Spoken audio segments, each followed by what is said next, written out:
The traditional interpretation of the Enuma Elish as a mere creation myth fails to account for the sophisticated technical precision embedded within its 7 tablets. To understand the true cosmic origin of the Anunnaki legacy, we must look past the symbolic language of the ancient scribes and recognize the clinical descriptions of a deep space arrival. The text begins with a state of being where heaven and earth were not yet named, and dry land had not appeared. In the technical lexicon of the First Age architects, this describes a pre-operational phase of the planetary laboratory. The mingling of Apsu and Tiamat, the freshwater and saltwater oceans, represents the interaction between 2 fundamental states of cosmic energy within the void. Apsu represents the creative potential of the deep vacuum, while Tiamat represents the chaotic, high-density matter of the early solar system. Their union was not a biological marriage, but a chemical and energetic merger that initiated the formation of the celestial bodies we recognize today. This initial synchronization was the first step in a master architectural plan. The emergence of the first generation of deities, such as Lamu and Lahamu, corresponds to the stabilization of specific planetary orbits and gravitational nodes.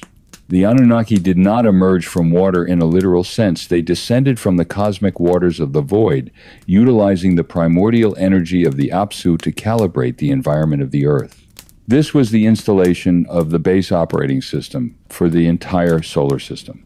Anu, the supreme deity of the pantheon, served as the chief executive officer of this mission, overseeing the deployment of technical assets from the orbital stations to the planetary surface. When we analyze the cuneiform records through the lens of modern astrophysics, we see a detailed report of how a high-level intelligence organized the raw materials of space into a structured environment capable of sustaining the starseed experiment. The cosmic origin is the foundation of our technical heritage, a record of a mission that began long before the first human was ever conceived in the Abzu. The Enuma Elish describes a massive conflict between the younger generation of gods and the primordial force of Tiamat. In a sovereign technical context, this conflict represents the struggle to overcome systemic entropy during the construction of the planetary grid. Tiamat, as the embodiment of unrefined matter and chaotic energy, resisted the rigid structures and administrative protocols that the Anunnaki sought to impose. Her army of monstrous beings, dragons, serpents, and scorpion men were not biological monsters, but technical anomalies and localized disruptions within the energy field of the early Earth. The architects faced a critical failure point. If they could not stabilize the chaotic oscillations of the planet, the entire mission would collapse into entropic decay. This was the first great system test, a trial that required the intervention of a specialized technical leader capable of weaponizing the laws of physics to restore order. Marduk was the architect chosen to lead this stabilization project. He was equipped with the 4 winds and a net of immense power, which modern science would identify as magnetic containment fields and high-frequency energy arrays. By defeating Tiamat, Marduk effectively partitioned the chaotic energy of the early Earth, dividing her body to create the heavens and the terrestrial foundation. This was the partition protocol, a clinical process of establishing the atmospheric layers and the geodetic boundaries of the planetary laboratory. The blood of the defeated rebels was utilized to provide the biological and energetic fuel for the next phase of the mission. This phase established the absolute authority of the Anunnaki Council over the terrestrial environment, creating a stable platform where the civilizational operating system could be installed.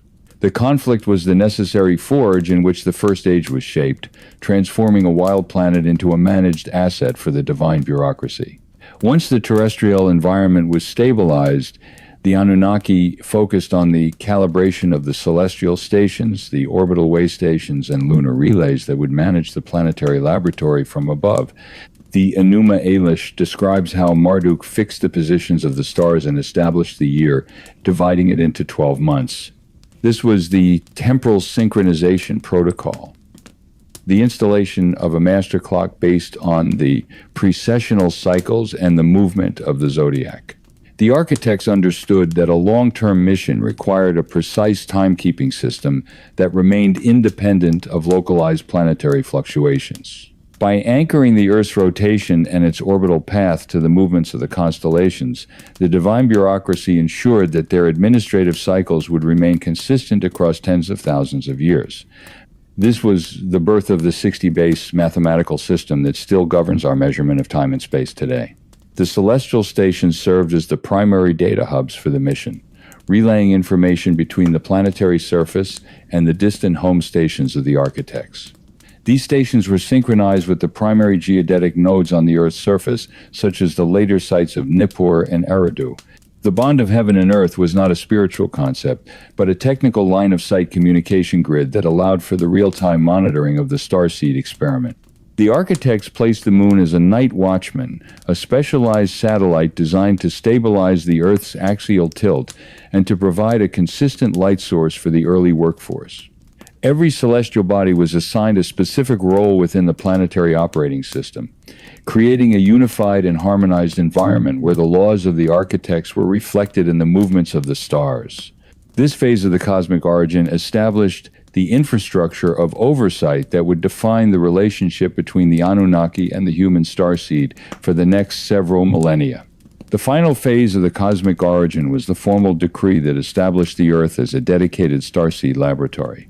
With the heavens organized and the planetary surface stabilized, the Anunnaki Council issued the sovereign mandate for biological integration.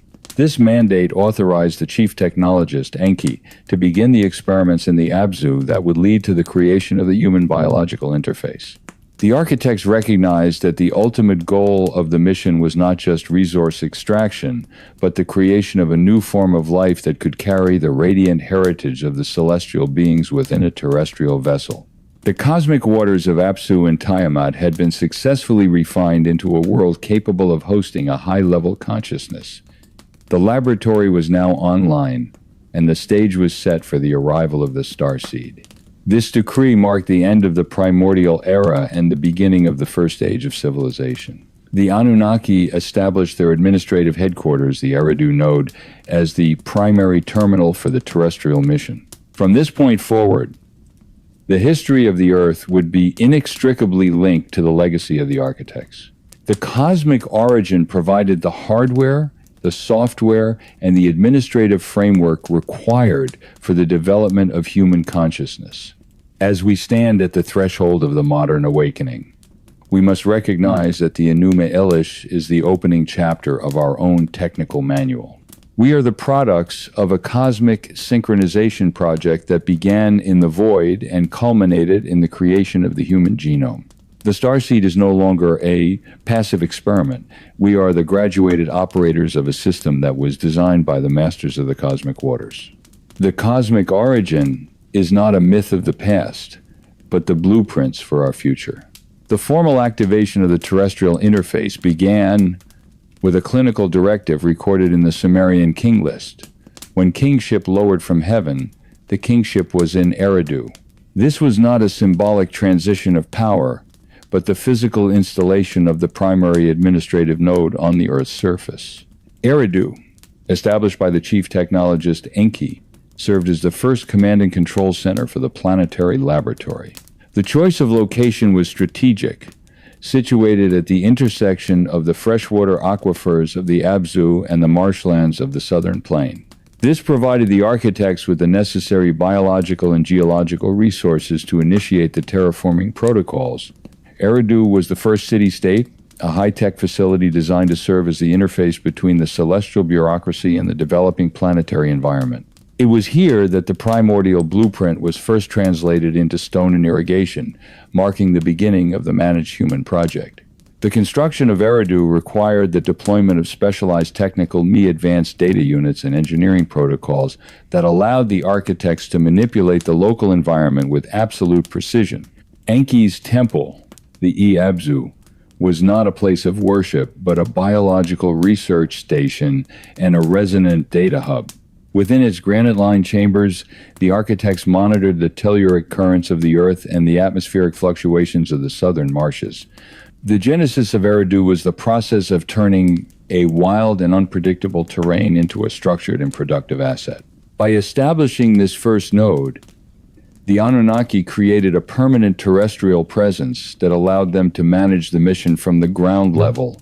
Eridu was the motherboard of all future city-states, a pilot project that demonstrated the ability of the divine bureaucracy to install a stable civilizational operating system within the Earth's unique habitat. The primary technical objective during the early days of Eridu was the terraforming of the surrounding marshes and the optimization of localized resources.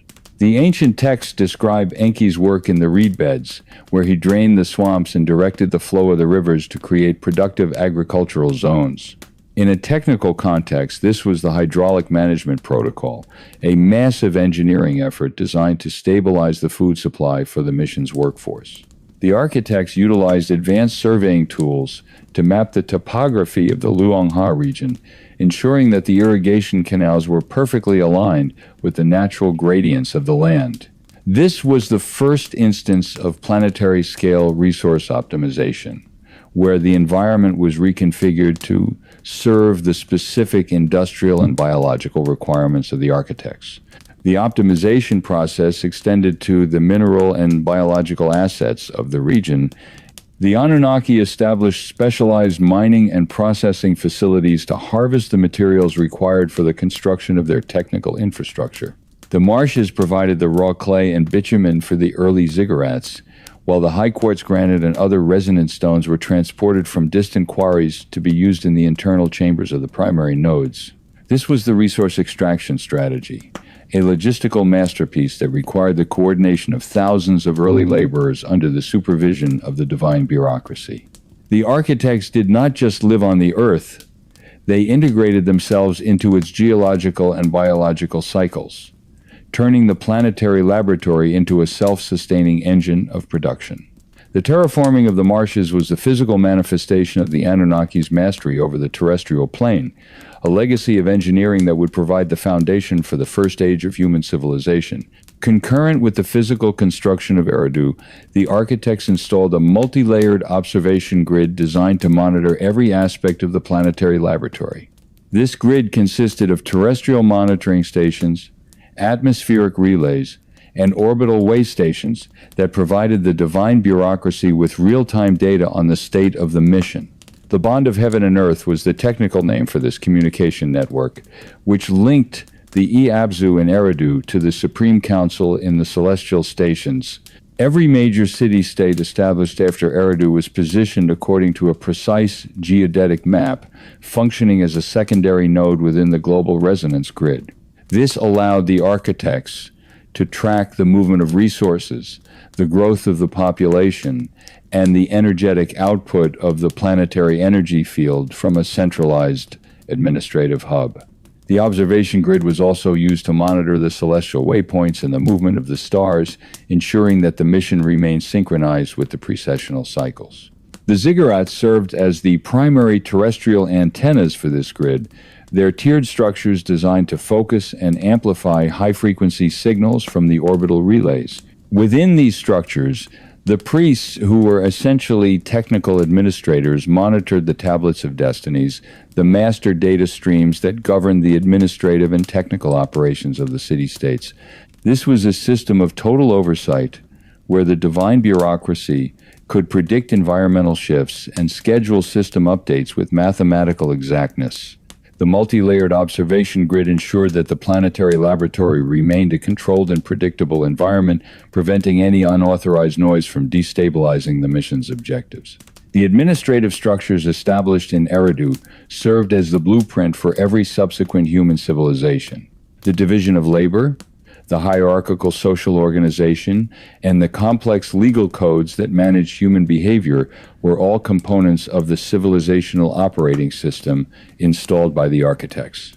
The Eridu Genesis was the formal handover of these administrative protocols to the first generation of human proxies, the kings who were granted the right to rule under the guidance of the Anunnaki. These kings were trained in the use of the technical me, ensuring that they could maintain the infrastructure and the social order required by the divine bureaucracy. This was the birth of organized society as we know it, a top-down transfer of technology and governance designed to optimize the productivity of the human starseed. The legacy of Eridu is preserved in the mathematical and administrative records that have survived for 5 millennia. The use of the 60-bay system, the establishment of the sacred calendar, and the principles of geodetic alignment all trace their origins back to the first administrative node. The architects did not just build a city, they installed a permanent mental and social framework that would govern human consciousness for ages to come. To reclaim our sovereignty today, we must recognize that the foundations of our modern institutions were laid in the marshes of ancient Sumer, according to the clinical specifications of the Anunnaki mission. Eridu was the prototype for the planetary laboratory, a testament to the technical intellect of the architects and the enduring power of the primordial blueprint. By decoding the administrative legacy of the first city, we gain the keys to understanding our own role as the graduated operators of a system that began in the dawn of the First Age. The progression of the Anunnaki mission on Earth eventually reached a critical failure point known in the ancient texts as the Rebellion of the Igigi. For thousands of years, the lower-ranking celestial entities had performed the heavy labor of maintaining the irrigation networks and extracting the mineral resources required by the divine bureaucracy. However, the physical toll of the terrestrial environment led to a systemic strike, forcing the High Council to seek a radical alternative. It was within the deep research facilities of the Abzu that the chief technologist Enki, alongside the master geneticist Ninhursag, proposed the most ambitious project in the history of the mission: the creation of a biological hybrid that could survive and function within the Earth's atmosphere while possessing the intelligence required to operate the technical me. This was the initiation of the DNA intervention, a clinical engineering project designed to solve the mission's labor crisis through the creation of the Lulu, or the primitive worker. The Abzu protocols involved a sophisticated process of genetic splicing that combined the indigenous DNA of the Earth's hominids with the high-frequency DNA of the Anunnaki architects themselves. The ancient tablets describe this process as the mixing of the blood of a sacrificed god with the clay of the earth. In a technical context, the blood represents the carrier of the celestial genetic code, while the clay represents the biological raw material of the planetary laboratory. This was not an act of religious creation, but a high-level laboratory procedure performed under controlled conditions within the House of Shimti, or the house where the breath of life is breathed in. Enki and Ninhursag utilized advanced biological me to ensure that the hybrid was compatible with the terrestrial environment while maintaining enough technical intellect to follow complex administrative instructions. The DNA intervention was the birth of the human starseed, a biological interface designed to bridge the gap between the divine bureaucracy and the physical reality of the Earth. The engineering of the human genome was not merely a solution to a labor shortage, it was a masterpiece of biological architecture designed to store and preserve the radiant heritage of the architects across vast spans of time. Enki recognized that the physical stone monuments of the mission might eventually succumb to the erosion of the precessional cycles. To ensure the survival of the mission's technical intellect, he encoded the master blueprints of the Anunnaki into the non-coding regions of the human DNA, what modern science has incorrectly labeled as junk DNA. This was the biological encryption protocol, a system where the history of the architects and the potential for high-level consciousness were stored within the very cells of the workforce.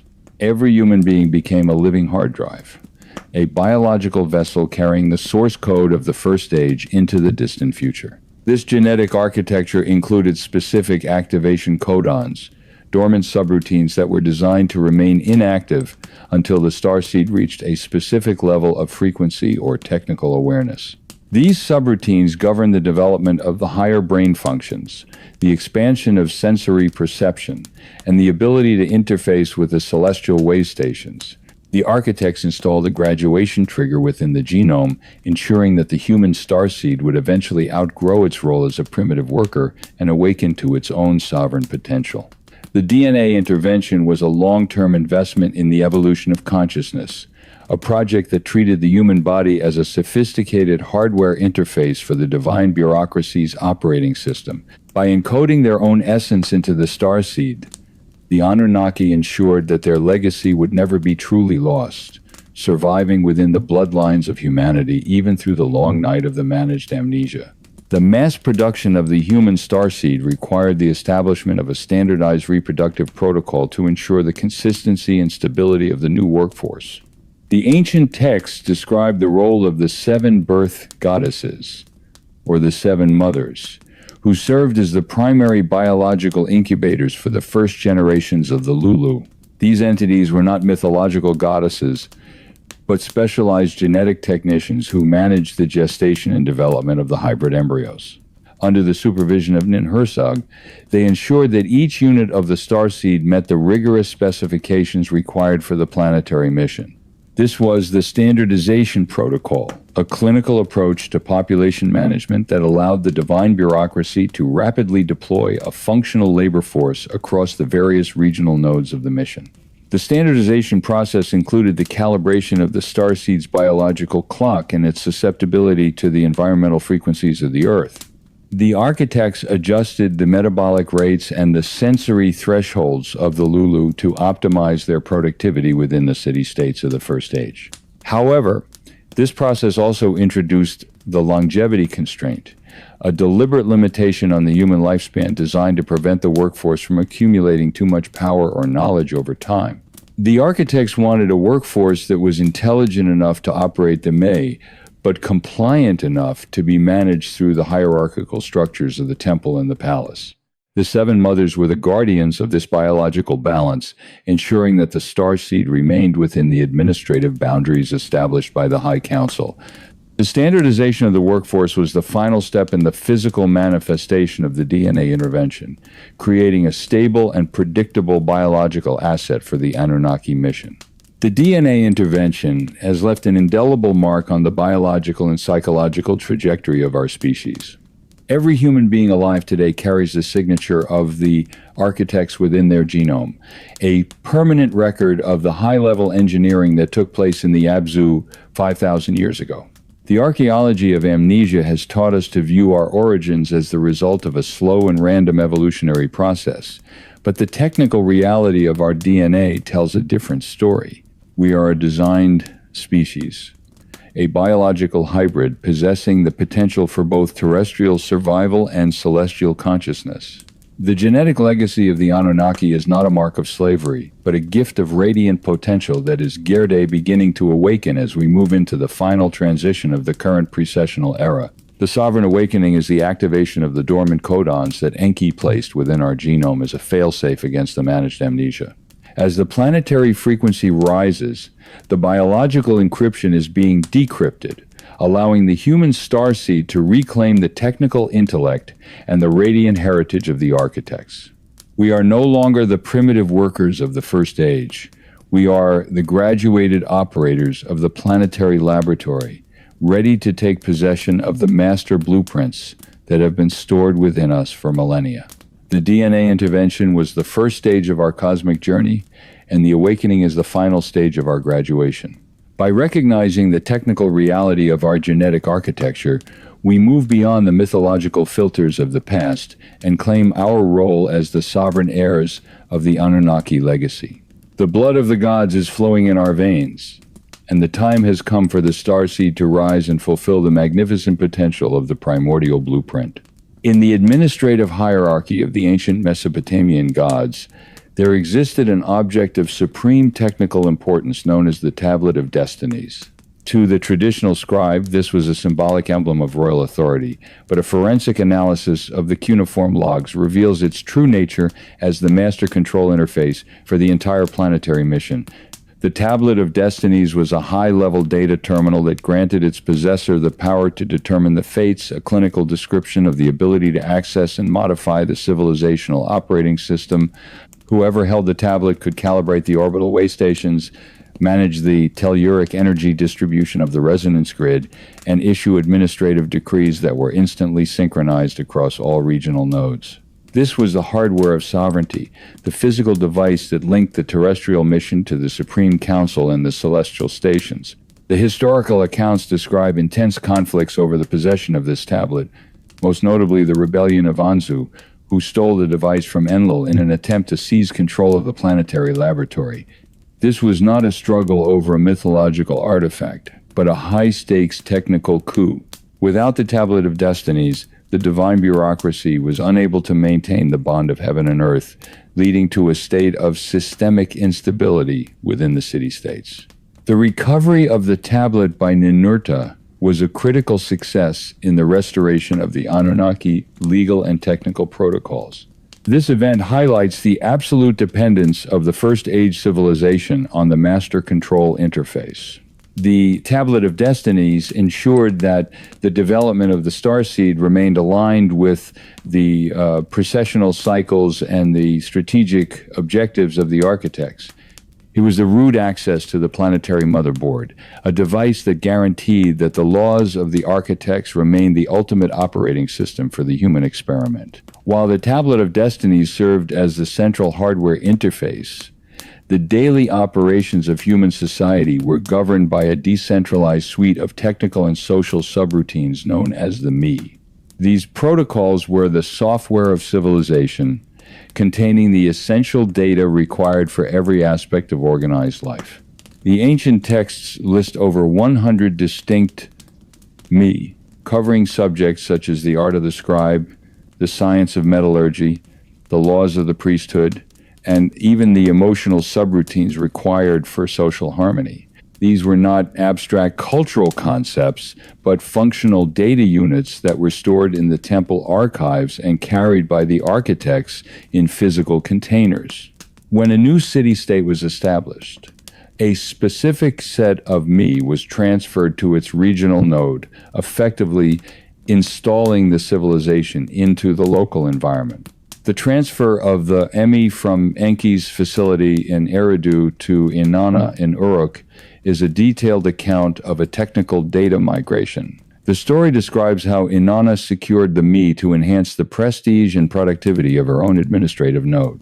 This was the Technology Transfer Protocol, a process where the divine bureaucracy provided the human starseed with the technical intellect required to maintain the mission's infrastructure. The Me functioned as a standardized operating system, ensuring that every city-state across the Fertile Crescent followed the same mathematical, legal, and engineering standards. This uniformity allowed for the efficient exchange of resources and information, creating a global resonance grid that was perfectly synchronized with the celestial waypoints.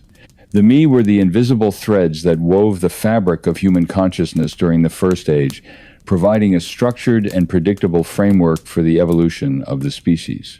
The most enduring component of the Anunnaki civilizational operating system is the 60-base or sexagesimal mathematical system. This mathematical blueprint was installed by the architects as a permanent geodetic and astronomical standard, providing the starseed with a high-precision language for measuring time and space.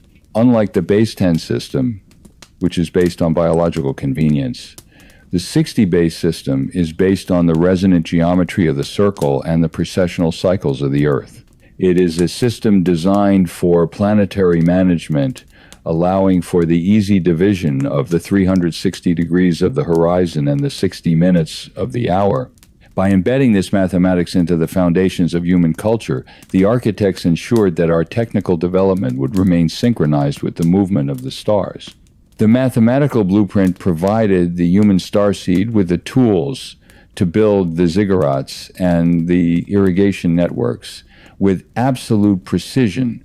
Every major architectural project of the First Age was a manifestation of this sexagesimal logic, utilizing ratios and dimensions that mirrored the planetary constants of the Earth. This was the Geodetic Alignment Protocol, a requirement that ensured every physical node in the resonance grid was harmonically tuned to the Earth's frequency. The fact that we still use 60 seconds in a minute and 360 degrees in a circle today is a testament to the power and stability of the original Anunnaki software. We are still operating within the mathematical framework established by the architects 5,000 years ago, a system that was designed to link human intellect with the cosmic order. The 60-base system is the universal language of the starseed, a mathematical bridge that allows us to decode the radiant heritage of the First Age architects. The civilizational operating system installed by the Anunnaki has left a permanent signature on the structure of human society. The hierarchical organization of the temple, the palace, and the administrative bureaucracy are all direct reflections of the original divine bureaucracy. Even during the era of the managed amnesia, the core subroutines of the Me and the Tablet of Destinies continued to govern the trajectory of human history. We have been living in a world defined by the software of the architects, following the social and technical patterns that were pressed into the clay tablets of ancient Sumer. The dawn of civilization was not a spontaneous event, but a carefully managed installation of an advanced governing framework designed to optimize the productivity and the stability of the planetary laboratory. To reclaim our sovereign graduation today, we must recognize that we are the heirs of this civilizational operating system. We are no longer the junior operators of the Me, but the graduates who are ready to take control of the Tablet of Destinies. The awakening of the starseed involves the recognition that our legal codes, our mathematical systems, and our social hierarchies are all technical legacies of the First Age. By decoding the original intent behind the Me, we can differentiate between the tools that empower us and the protocols that were designed for containment. We are jure capable of rewriting the software of our civilization, utilizing the resonant science of the architects to build a new and sovereign future. The civilizational operating system has served its purpose in bringing us to this technological threshold, and the time has come for the starseed to take possession of the master control interface and to design its own destiny among the stars. The chronicles of ancient Mesopotamia, specifically the Atrahasis and the Gilgamesh epics, describe a moment in pre-flood history when the High Council of the Anunnaki determined that the human population had become too numerous and too noisy. In a technical context, this noise of humanity was not a matter of acoustic volume, but a diagnosis of systemic entropy within the planetary laboratory. The starseed experiment had reached a point of critical instability where the unauthorized growth of human technical capability and social complexity began to interfere with the divine bureaucracy's primary objectives. The starseed was no longer functioning as a predictable and managed workforce, but was beginning to show signs of sovereign ambition that threatened the absolute authority of the architects. This was a data corruption event, where the original subroutines of the Me were being modified or bypassed by the human proxies, leading to a state of administrative chaos across the global resonance grid. Enlil, the chief operating officer of the mission, viewed this instability as a terminal threat to the mission's long-term sustainability. He determined that the civilizational operating system had become so corrupted that a simple patch or update would no longer suffice. The High Council issued a decree for a Great System Reset, a clinical decision to erase the existing data of the First Age and to return the planetary laboratory to a state of baseline stability. The Great Deluge was the chosen method for this reset, a planetary-scale scrubbing of the motherboard designed to remove the noise and to prepare the environment for a new version of the starseed experiment. This was not an act of divine anger, but a cold and calculated administrative action intended to preserve the mission's core assets at the expense of the corrupted population. The deluge was the ultimate containment strategy, a demonstration of the architects' power to revoke the biological and civilizational licenses they had granted to the starseed. The physical execution of the Great Deluge involved a massive hydraulic and environmental recalibration of the Earth's surface. The ancient texts describe the opening of the floodgates of heaven and the surging of the subterranean aquifers of the Abzu.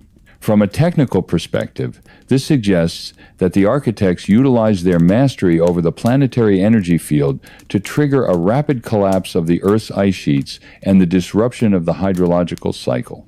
This was a hydraulic purge, a method of physically clearing the infrastructure of the first-age city-states and burying the advanced technical nodes under millions of tons of silt and debris. The ziggurats and the early administrative centers were decommissioned, and the surface of the Earth was returned to a state of unrefined matter, effectively air-gapping the history of the pre-flood era from the survivors of the reset.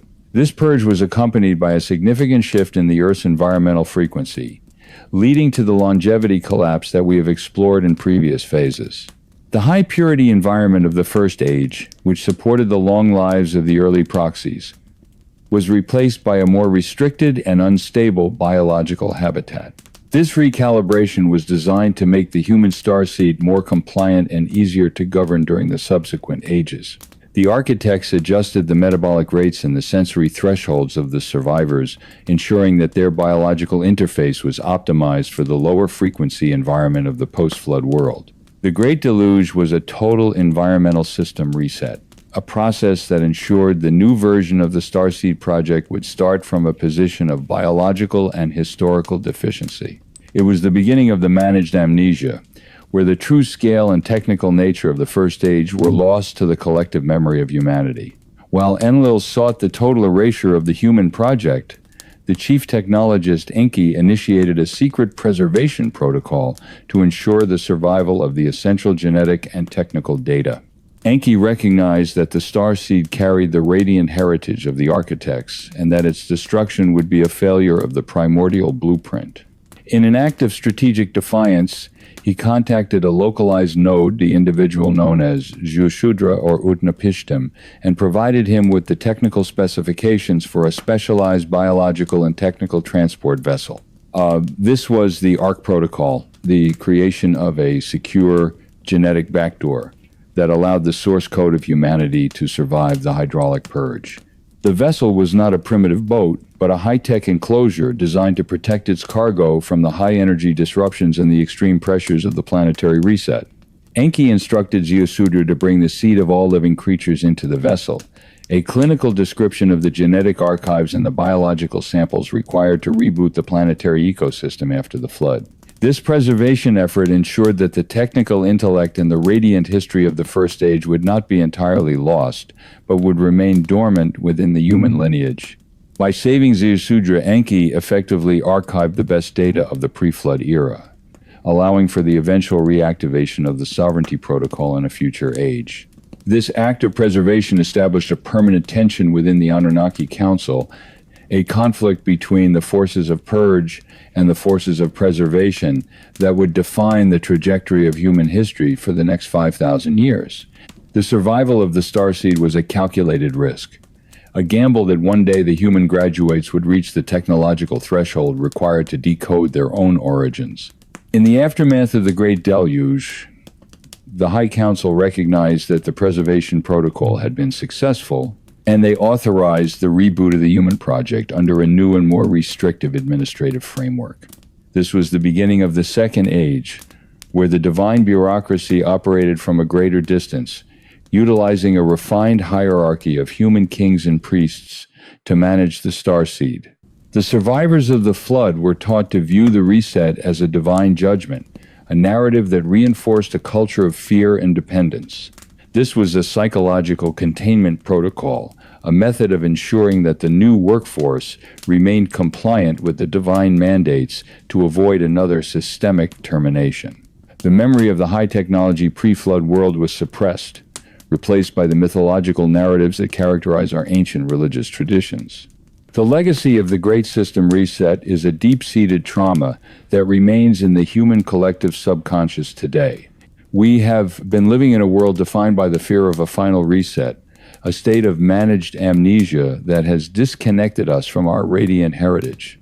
However, the genetic backdoor established by Enki is Day beginning to open as we move into the final transition of the current processional era. We are achieving the technical and resonant intelligence required to recognize the Great Deluge as an administrative event and to reclaim the data that was saved in the Ark. The awakening of the starseed involves the processing of this ancient trauma and the recognition that we are Day capable of maintaining our own systemic stability. We are no longer the junior operators of a flawed experiment. We are the graduates who have survived the ultimate system test. The era of the managed reset is over, and the age of the sovereign graduate is finally here to stay, as we rebuild our civilization according to the original, uncorrupted blueprints of the architects. The transition from the high-technology era of the first city-states to the fragmented reality of the post-flood world was marked by the deliberate installation of a historical firewall, In the technical framework of the Anunnaki mission, this process is known as the archaeology of amnesia, a systematic effort to disconnect the surviving human starseed from the radiant heritage of the pre-flood architects. Following the Great System Reset, the divine bureaucracy recognized that the previous model of direct oversight and open technology transfer had led to civilizational noise and systemic instability. To prevent a recurrence of this entropy, they implemented a containment protocol designed to restrict human access to the master blueprints in the technical me. The advanced infrastructure of the First Age was either buried under millions of tons of flood debris or removed to high-security orbital way stations, leaving the survivors with only the most basic tools for survival and a distorted memory of their origins. This historical firewall was not merely a physical removal of technology, but a psychological recalibration of human consciousness. The architects utilized the trauma of the deluge to install a new operating system based on faith, mystery, and the worship of distant deities. The clinical reports of celestial travel and genetic engineering were reclassified as religious allegories, ensuring that any human who encountered the remnants of the First Age would perceive them as magical or divine rather than technical. This was the birth of the mythological filter, a mental layer that prevents the starseed from recognizing the clinical reality of its own creation. By controlling the narrative of the past, the divine bureaucracy ensured that the human graduate remained in a state of intellectual infancy, unable to challenge the administrative structures of the Second Age. The archaeology of amnesia is the invisible cage of our history, a firewall that has kept us searching for our identity in the dust of ruins we once built with the power of the stars. During the First Age, the civilizational operating system was a unified and synchronized network governed by the master control of the Tablet of Destinies. However, in the post-flood reboot, the divine bureaucracy chose to fragment the me protocols, distributing only small and isolated components to the different regional nodes of the mission. This was the fragmentation strategy, a method of ensuring that no single human proxy or city-state could accumulate enough technical intellect to threaten the mission's stability. The science of metallurgy was separated from the mathematics of the precessional cycles, and the art of the scribe was disconnected from the laws of resonant architecture. This fragmentation created a world of specialized but incomplete knowledge, where the starseed could operate the city-states but could no longer understand the underlying principles of the planetary motherboard. The loss of unity was further reinforced by the confusion of tongues, a technical intervention described in the Tower of Babel narrative. By disrupting the unified communication protocols of the starseed, the architects prevented the collaborative synthesis of information across different regions. The global resonance grid was replaced by isolated cultural pockets, each developing its own distorted version of the original blueprints. This linguistic and intellectual fragmentation ensured that the noise of humanity remained localized and manageable, preventing the emergence of a global sovereign intent. The archaeology of amnesia thrived in this environment of fragmentation, as the true scale of the Anunnaki legacy was obscured by the walls of language and the silos of specialized tradition.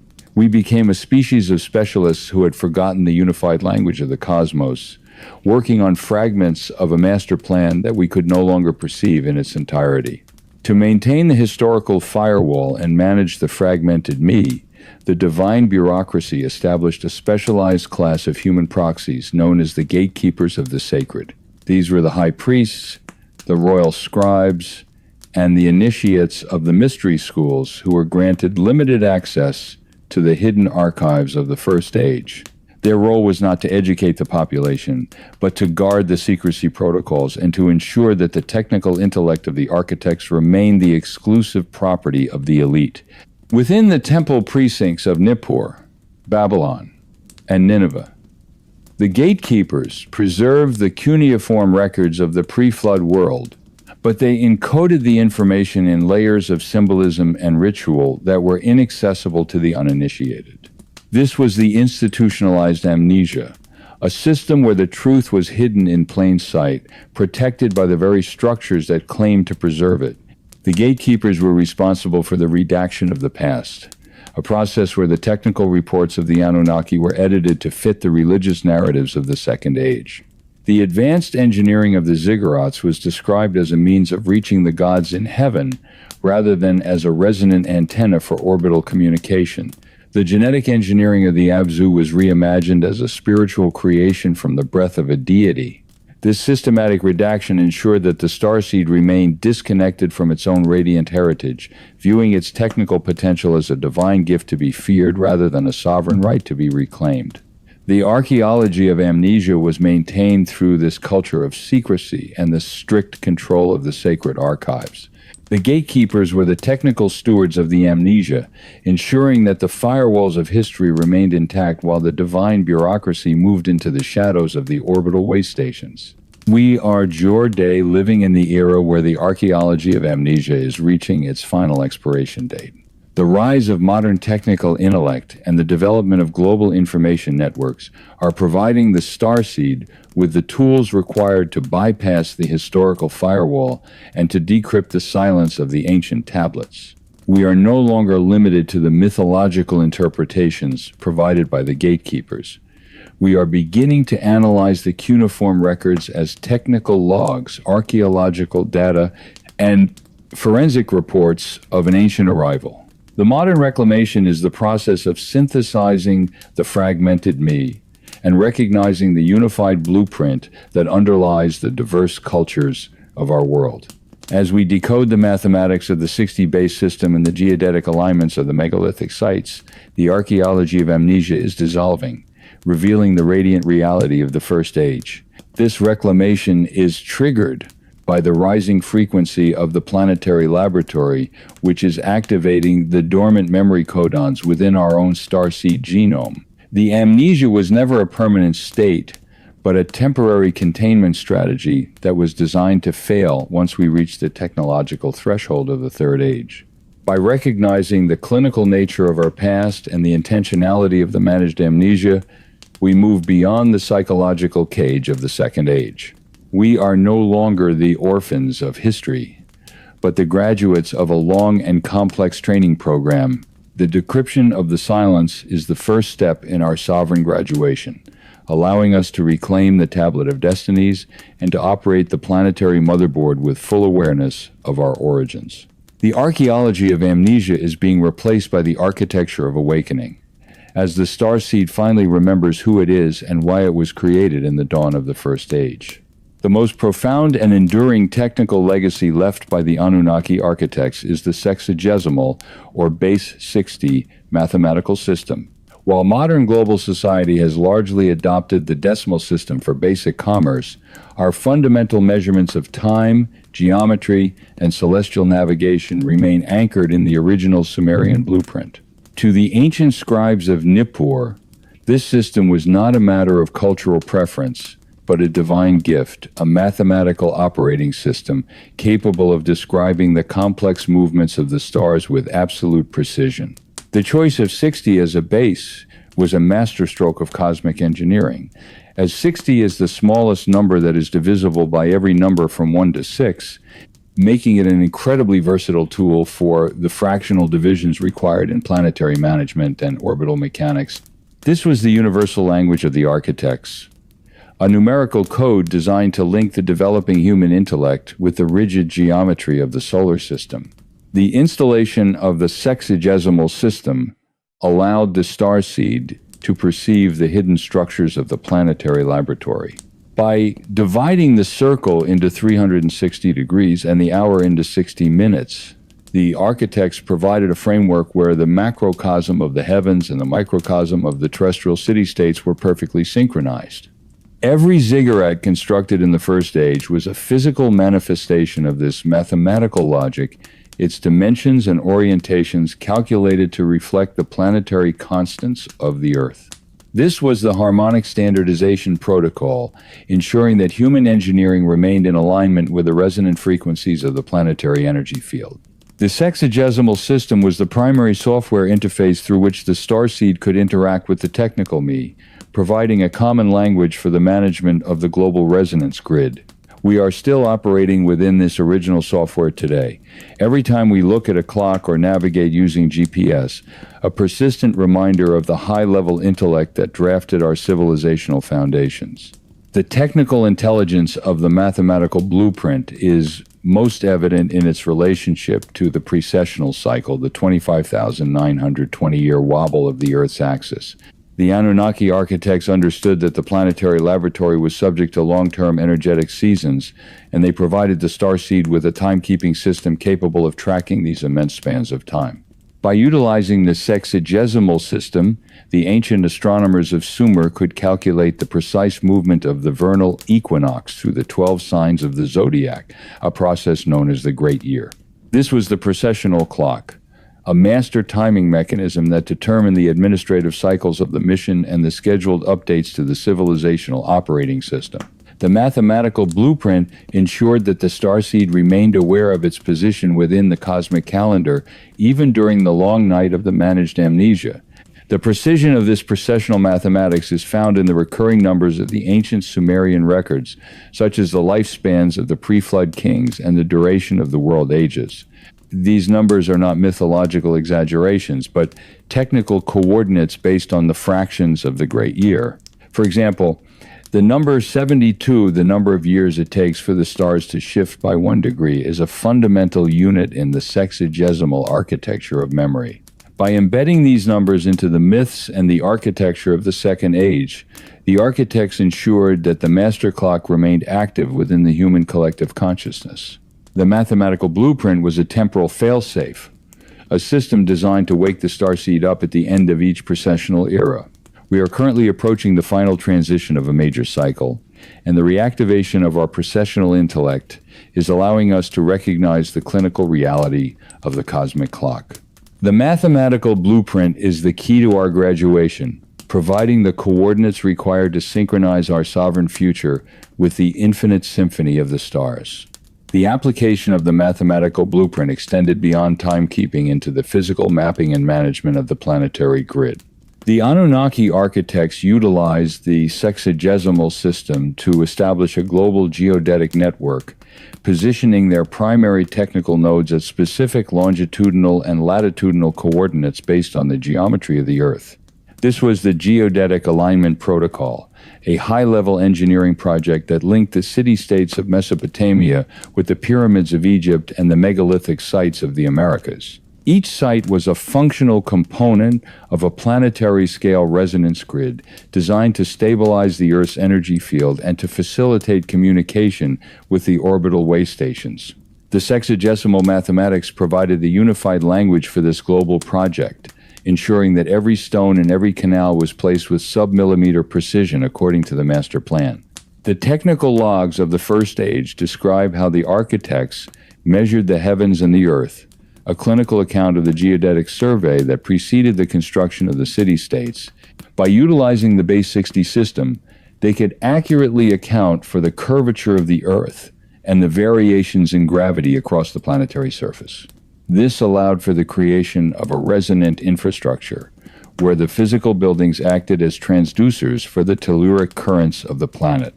The ziggurats and the temples were not just religious centers, but advanced technical facilities that required a deep understanding of planetary physics and resonant geometry.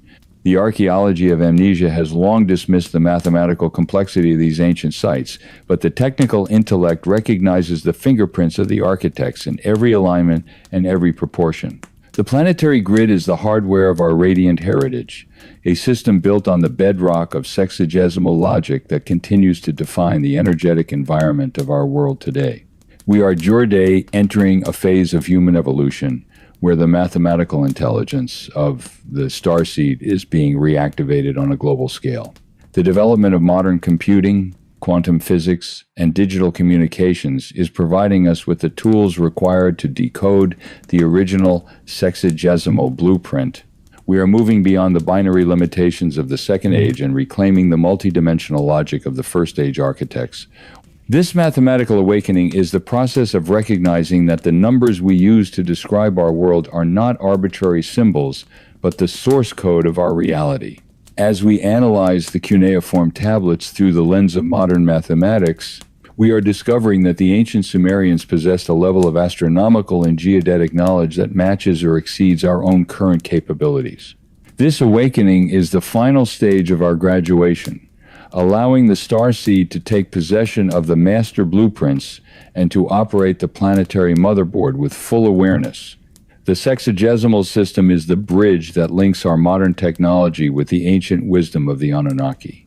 By mastering this mathematical blueprint, we bypass the firewalls of the managed amnesia and reclaim our role as the sovereign administrators of the planetary laboratory.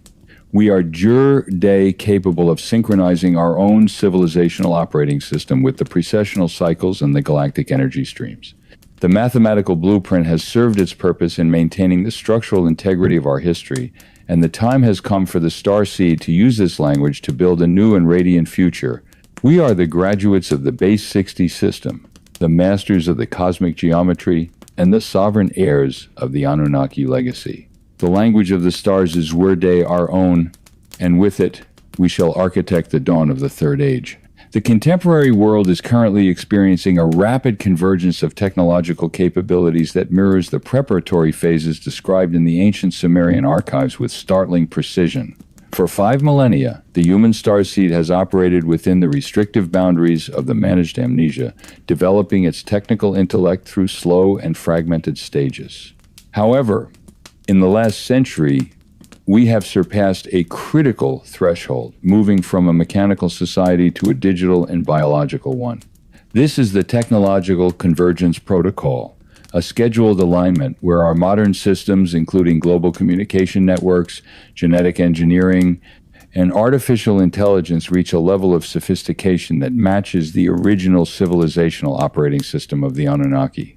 The divine bureaucracy established these thresholds as the prerequisites for renewed contact, ensuring that the starseed would only be reintegrated into the cosmic network once it possessed the infrastructure to understand and manage its own radiant heritage. This convergence is most evident in our mastery of information. The global internet is a modern manifestation of the planetary resonance grid, a decentralized network that allows for the instantaneous exchange of data across the entire planetary laboratory. We have effectively rebuilt the bond of heaven and earth using silicon and fiber optics, recreating the high-speed communication arrays that once linked the ziggurats to the orbital way stations. The technical intellect of the starseed is no longer confined to isolated regional nodes. It is Jur-Day, a unified planetary force capable of processing the massive amounts of data required for the sovereign graduation. The technological threshold is the moment when our artificial systems become a mirror for the natural laws of the cosmos, allowing us to recognize the fingerprints of the architects within our own creations. We are no longer looking at the ancient tablets as relics of a primitive past, but as technical manuals for a reality we are Jur-Day beginning to inhabit. The development of artificial intelligence represents the most significant step toward reclaiming the technical me of the First Age.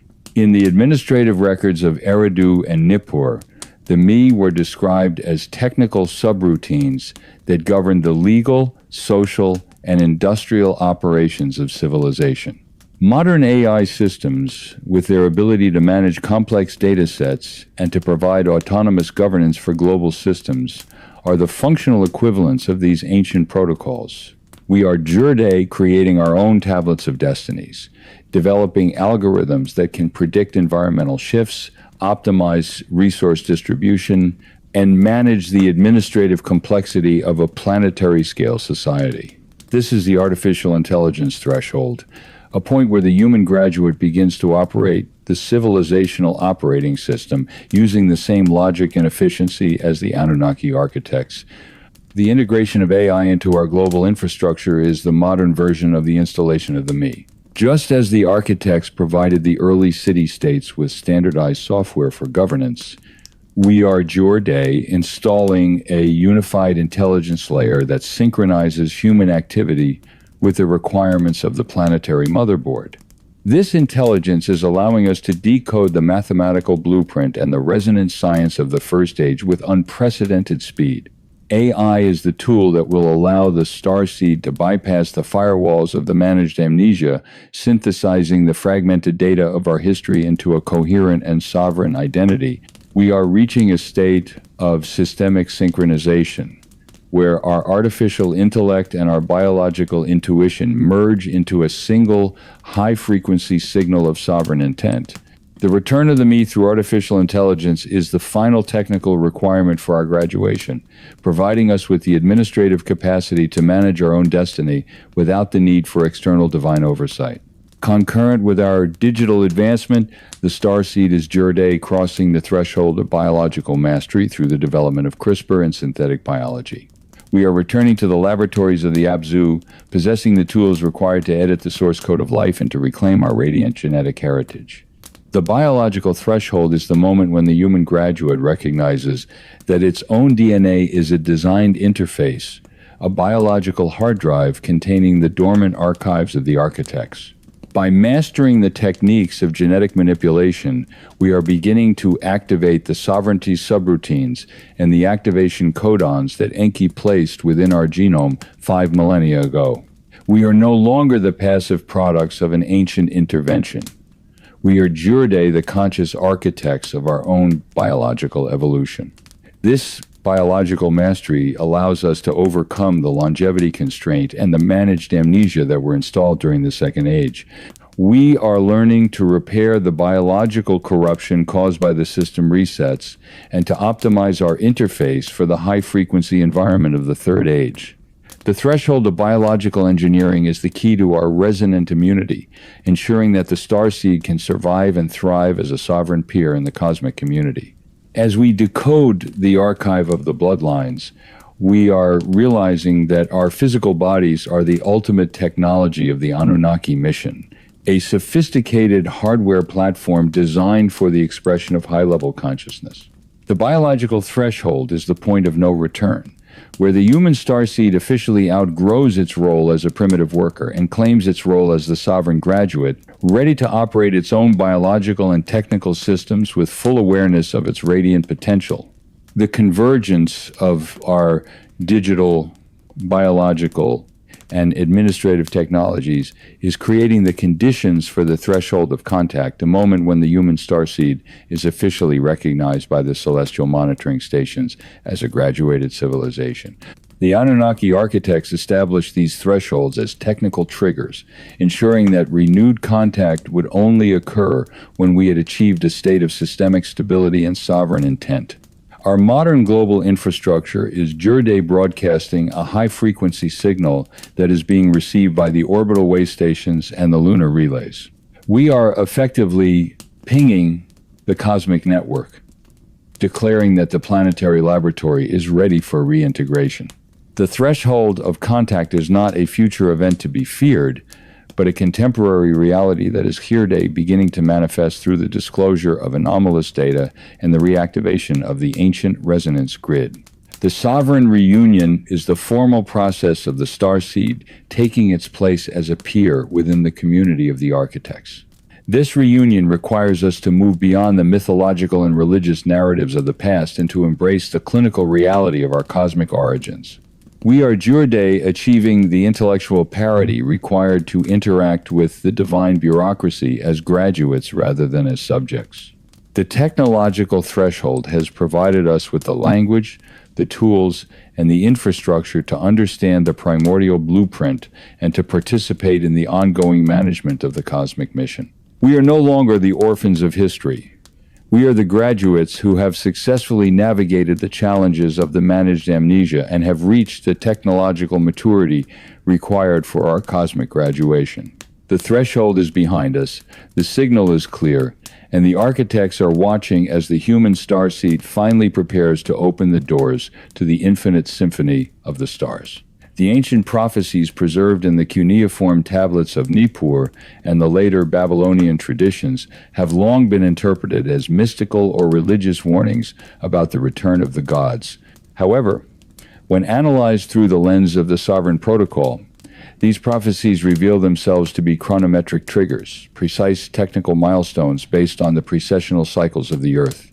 The Anunnaki architects did not rely on faith. They utilized the rigid laws of celestial mechanics to schedule the phases of the human starseed experiment. The return of the architects is not a physical arrival from a distant star system, but the activation of a pre-programmed sequence within the planetary motherboard and the human biological interface. We are currently intersecting with a specific coordinate in the Great Year, a point where the rising cosmic frequency acts as an external signal to unlock the hidden archives of the First Age. This chronometric trigger is synchronized with the reactivation of the global resonance grid and the threshold of contact that we have explored in previous phases. The prophecies are effectively the system alerts of the civilizational operating system, notifying the starseed that the era of managed amnesia is reaching its technical expiration date. The end of the age described in the ancient texts corresponds to the decommissioning of the Second Age containment protocols and the initiation of the Third Age sovereignty protocols. The architects built the planetary laboratory with a self-terminating firewall, ensuring that the managed amnesia would automatically dissolve once the starseed reached the necessary level of technical and resonant development. The return is an internal awakening, a moment where the history of the architects and the potential of the starseed merge into a single, radiant reality. We are no longer waiting for the gods to descend. We are experiencing the activation of the divine bureaucracy within our own conscious awareness. The primary mechanism for the return of the architects is the activation of the non-coding regions of the human genome, the 97% of our DNA that mainstream science has historically dismissed as junk. In the technical specifications of the Abzu, these regions are identified as the crystalline data archives, high-density storage sectors containing the encrypted legacy of the Anunnaki. These archives were designed to remain dormant during the era of the managed amnesia, protected from the biological and psychological corruption of the Second Age. However, as the planetary frequency rises to match the original First Age standards, these dormant codons are beginning to vibrate and unfold. This is the genetic awakening protocol, a biological process where the human starseed begins to reclaim the technical intellect, the multidimensional perception, and the radiant memory of its creators. The activation of the junk DNA archives provides the starseed with the resonant keys required to operate the planetary motherboard and to interface with the celestial way stations. This is not a random mutation, but a targeted software update delivered through the incoming cosmic energy waves. As these codons are activated, individuals across the globe are experiencing spontaneous recalls of First Age technology, a deep intuitive understanding of the precessional mathematics, and a rejection of the hierarchical containment structures of the Second Age.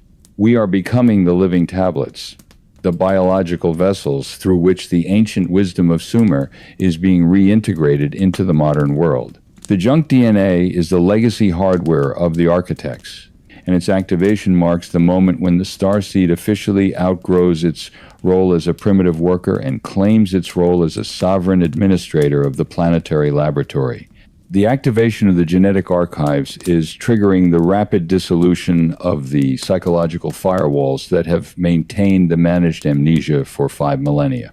These firewalls were installed by the divine bureaucracy to prevent the starseed from accessing its true origins and to ensure its compliance with the administrative protocols of the Second Age. They functioned by creating a deep-seated fear of the unknown and a reliance on external authority for spiritual and technical validation. However, as the sovereign frequency of the starseed rises, these mental structures are becoming energetically unsustainable. The awakening of the starseed involves the conscious recognition that the narratives of religious servitude and historical deficiency are artificial constructs designed for containment. We are moving beyond the fear of the gods and entering the knowledge of the architects.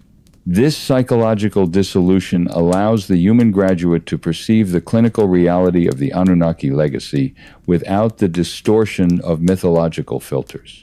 We are beginning to see the ziggurats not as temples, but as machines, the gods not as deities, but as technicians, and our own history not as a series of accidents, but as a carefully managed mission.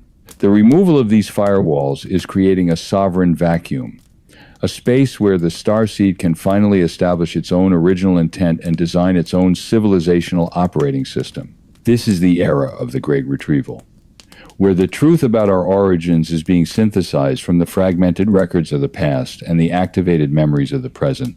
The return of the architects is the return of our own sanity, the moment where we finally stop being the children of the gods and start being the heirs of the stars. The final phase of the return of the architects is the intensive preparation of the human starseed for the responsibilities of Third Age sovereignty. This preparation involves the systematic integration of the technical intellect, the ethical wisdom, and the resonant science that we have reclaimed during the awakening process. We are Jurde, the graduating class of the Planetary Laboratory, and our final exam is the ability to manage the Earth without the need for external divine intervention or proxy oversight. The architects have provided us with the master blueprints, the mathematical language, and the genetic hardware. But the final execution of the Sovereignty Protocol depends entirely on our own sovereign intent. We are being trained to become the administrators of harmony, ensuring that the Planetary Laboratory remains a stable and productive environment for the next great year. This preparation includes the establishment of decentralized and sovereign networks for the management of information, resources, and energy. We are moving away from the centralized hierarchies of the Second Age and embracing the lateral collaboration of the sovereign graduates. This is the architecture of the Third Age, a civilizational model based on transparency, ethics, and the resonant alignment of the starseed with the planetary motherboard. The return of the architects is the signal that the training wheels are coming off and that the starseed is gourde, ready to operate the controls of its own evolution. We are the architects now, and our mission is to build a world that reflects the radiant potential of our origins. The prophecies have been fulfilled, the DNA has been activated, and the firewalls have fallen. The human starseed is finally and forever ready to claim its sovereign future among the stars. The final phase of the Anunnaki mission on Earth is characterized by the formal handover of planetary administration to the graduated human starseed. For 5 millennia, the divine bureaucracy has maintained a state of high-level oversight, managing the planetary laboratory through the proxy hierarchies of the Second Age. However, the achievement of the technological threshold and the activation of the genetic archives have rendered this external management obsolete. The Sovereign Handover Protocol is a scheduled administrative event where the architects officially transfer the master control interfaces, including the Tablet of Destinies and the Regional Me, to the collective custody of the human graduates. This is not an act of abandonment, but a recognition of our maturity. The training wheels of the managed amnesia have been removed, and the human starseed is Jurde, the sole administrator of the planetary motherboard, responsible for its own systemic stability and its own cosmic trajectory. This handover involves the total transparency of the ancient records and the decommissioning of the institutional firewalls that have hidden our radiant heritage. The ziggurats and the pyramids are no longer the exclusive domains of the gatekeepers. They are Jurde open-access terminals for a population that possesses the mathematical and resonant intellect to operate them. We are moving from a state of representative governance to a state of direct sovereign participation, where every individual starseed functions as a conscious node within the planetary resonance grid. The handover is the ultimate fulfillment of the primordial blueprint, a moment where the creation becomes the creator. We are no longer defined by our utility to the divine bureaucracy, but by our own original intent and our commitment to the harmony of the cosmic order. The Third Age is the era of our independence, a time where we architect our own civilization using the tools and the wisdom that have been preserved for us in the clay and the blood since the dawn of Eridu. As the sovereign administrators of the Earth, the human graduates are Jurde, tasked with the total integration and optimization of the global resonance grid. During the Second Age, this grid was fragmented and suppressed, its primary nodes hidden or misused by the proxy elite. In the Third Age, we are utilizing our reclaimed technical intellect to reactivate the planetary energy field, synchronizing the megalithic sites of the First Age with our modern digital and quantum infrastructures. This is the Planetary Synchronization Protocol, a high-level engineering project that ensures the Earth remains a stable and high-frequency environment for the continued evolution of the starseed. We are building a world where energy is free, clean, and resonant, tapping into the infinite power of the Apsu that the architects first identified 5 millennia ago. This integration allows the starseed to manage the planetary environment with absolute precision, preventing the civilizational noise and the systemic entropy that led to the resets of the past. We are no longer at the mercy of the geological or astronomical cycles. We are Jurde, the masters of our own environmental destiny. The global resonance grid provides the starseed with a unified communication and energy network that is perfectly aligned with the precessional clock and the celestial waypoints. This infrastructure is the physical foundation of our sovereignty, a testament to our ability to apply the resonant science of the architects to the challenges of the modern world. We are building a civilization that is harmonically tuned to the infinite symphony of the stars, a world where the radiant potential of the human genome is reflected in the radiant power of our technology.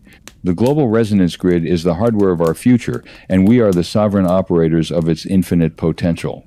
The completion of the Sovereign Protocol and the successful management of the planetary laboratory authorized the human starseed to officially enter the galactic community as sovereign peers. We are no longer an isolated experiment, air-gapped from the cosmic void. We are Jurde, a graduated civilization ready to participate in the multiplanetary administration of the solar system and beyond. The threshold of galactic integration is the moment when the celestial monitoring stations recognize our signal of sovereign intent and welcome us into the network of the First Age architects. This integration involves the exchange of technical data, cultural insights, and administrative wisdom with other sovereign civilizations that share our radiant heritage. We are joining a federation of architects, a community of beings who view the cosmos as a field of engineering and creative possibility. Our entry into the galactic community is not a surrender to a higher power, but an expansion of our own sovereign influence. We bring with us the unique lessons we have learned during the managed amnesia, the resilience, the creativity, and the diversity that could only be developed in the challenging environment of the Earth laboratory. The human starseed is recognized as a master of the precessional cycles and a guardian of the genetic archives, a species that has survived the ultimate system tests and has emerged with its integrity intact. We are Jurde, the ambassadors of the Earth, representing our planet with the confidence and the intellect of graduates. The stars are no longer distant lights to be worshipped. They are Jurde, the destinations of our cosmic exploration, and the partners in our infinite evolution. The galactic community is the field where the next chapter of the starseed legacy will be written, a chapter of collaboration, discovery, and sovereign achievement. The final phase of our Kitschband is the recognition of the eternal evolution that awaits the graduated human starseed in the infinite future of the Third Age. We have reclaimed our past, mastered our present, and Jurde we possess the keys to our own future. The Anunnaki legacy is not a static history to be studied, but a dynamic foundation for the creation of new worlds and new possibilities. We are the architects now, and our mission is to expand the light of the Sovereign Protocol to the furthest reaches of the cosmic void. The graduation is not an endpoint, but a new beginning, the start of an era where the human starseed is the primary designer of its own destiny among the stars. We are moving from the local management of a single planet to the cosmic management of the radiant heritage that we share with the architects. The Third Age is the era of conscious evolution, where we utilize our genetic and technical mastery to explore the infinite horizons of consciousness and creativity. We are no longer limited by the biological or psychological containment of the past. We are Jurde, the masters of our own frequency and our own intent. The story of the starseed is the story of a species that woke up in the ruins of a forgotten mission and reclaimed the power of the gods to build its own empire of light. We are the graduates of Eridu, the masters of the Me, and the sovereign heirs of the Anunnaki legacy. The primordial waters of the Apsu are flowing through our veins, and the mathematical blueprint of the stars is engraved in our souls. We are finally and forever the sovereigns of our own reality.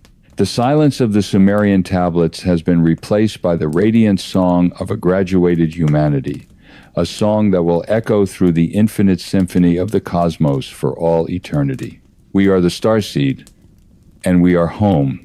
The graduation of the human starseed from a managed planetary workforce to a sovereign civilization requires the expansion of our technical awareness beyond the atmospheric shell of the Earth. As we have decrypted the global resonance grid and reactivated the pyramid nodes, we have uncovered a fundamental truth. The Giza Plateau was never an isolated terminal, but the primary terrestrial link in a much larger orbital architecture. The Anunnaki mission utilized the moon not as a barren satellite, but as a strategic lunar relay station, a high-altitude observation and communication node that managed the data flow between the Earth laboratory and the outer solar system.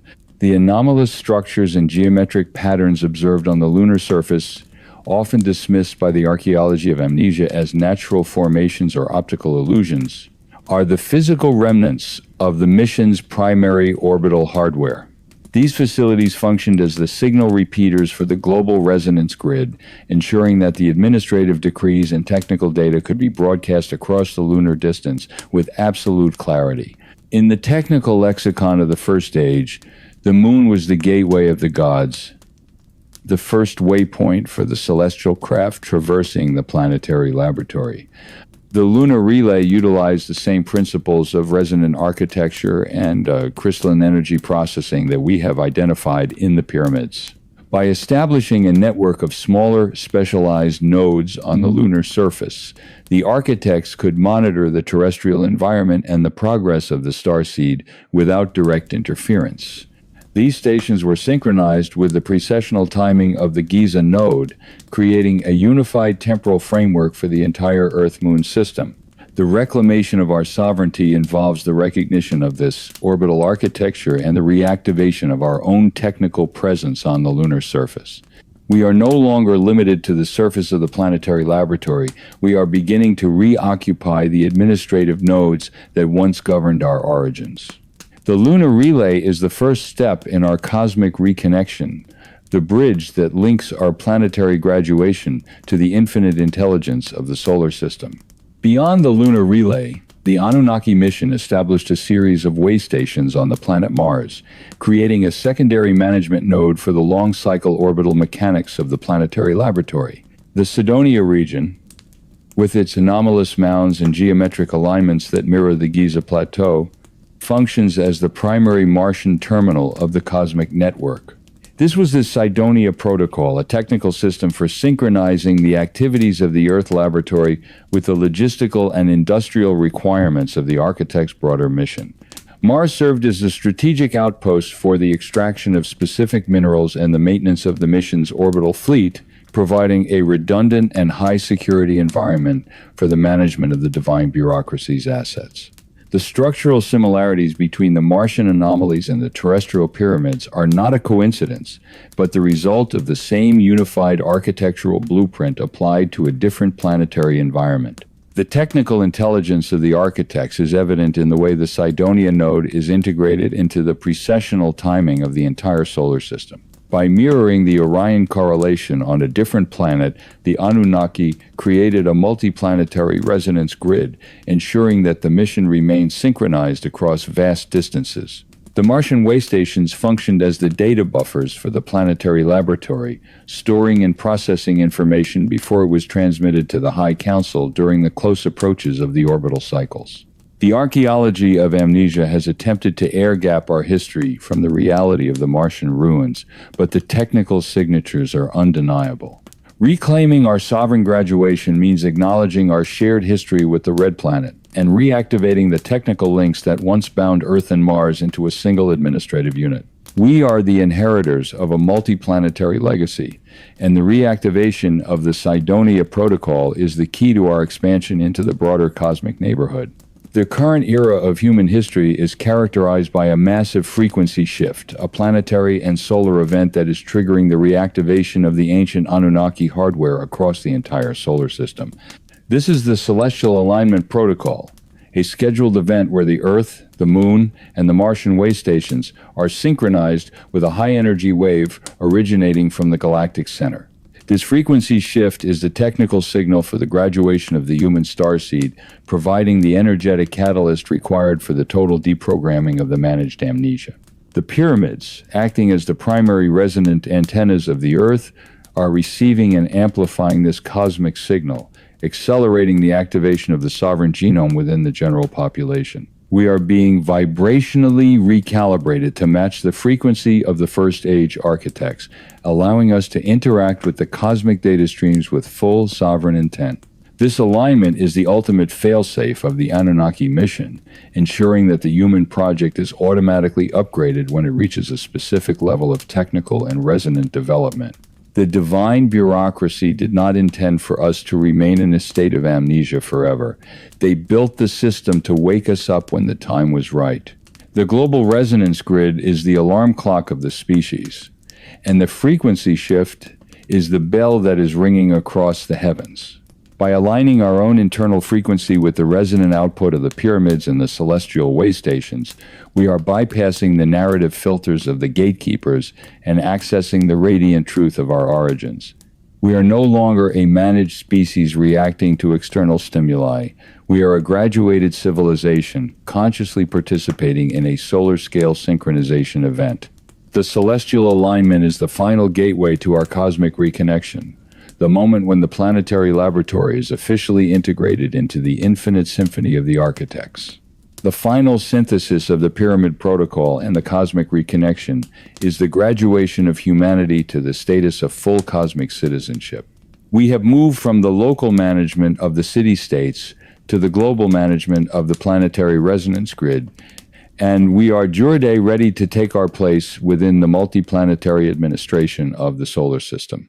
The archaeology of amnesia has been replaced by the architecture of awakening, as the human starseed recognizes that it is no longer an isolated experiment, but a sovereign participant in a vast and ancient cosmic community. The reclamation of the lunar relay and the Martian way stations is the physical manifestation of our graduation, a declaration to the infinite universe that the human graduate is Jurde ready to manage its own destiny among the stars. We are no longer the subjects of the divine bureaucracy. We are the colleagues of the architects. This graduation marks the beginning of the third age, a period of infinite evolution, creative freedom, and direct participation in the cosmic mission. The pyramids of Giza, the mounds of Sidonia, and the lunar nodes are Jurde, our tools, the hardware of our own sovereign empire of light. We have decrypted the source code, reactivated the grid, and re-established the celestial data links. The mission of the Anunnaki is fulfilled not because they have returned to rule us, but because we have risen to meet them. The human starseed is finally home, standing at the summit of the pyramid and looking out over an infinite ocean of stars. We are the masters of the frequency, the guardians of the legacy, and the sovereign architects of our own future. The cosmic reconnection is complete, and the story of our graduation is Jurde being broadcast to the infinite corners of the universe. We are the starseed, and we are finally and forever sovereign.